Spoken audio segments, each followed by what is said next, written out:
কেমন জানি কষ্ট টাইপের লাগে, বাট এই আনারসগুলো অনেক বেশি মজা ছিল। তো ফাইনালি আর কি রাতের খাবার হিসাবে আনারসই খেলাম, ভর্তা করতেছিলাম, এইভাবেই সময়টা পার করলাম। আর আপনাদের মাঝে শেয়ার করলাম যে আমি কিভাবে ভর্তাটা করলাম। আমার শুকনো মরিচ টোটালি ভাজা হয়নি। আমি আসলে কোনো কাজে পারফেক্ট না, পারফেক্টভাবে করতে গেলেও হয় না।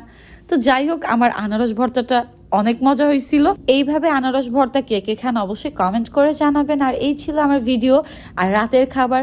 সবাই ভালো থাকবেন। আজকের ভিডিওটা এই পর্যন্ত, ইনশাল্লাহ দেখা হবে নেক্সট ভিডিওতে।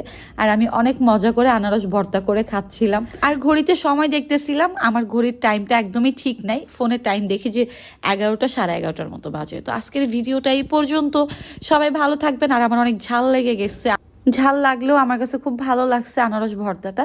তো সবাই ভালো থাকবেন, ইনশাল্লাহ দেখা হবে নেক্সট ভিডিওতে। আল্লাহ হাফেজ সবাইকে। আর ভিডিওটি ভালো লাগলে অবশ্যই লাইক কমেন্ট শেয়ার করে দিবেন, আমার পেজটি ফলো করে দিবেন। সবাই ভালো থাকবেন।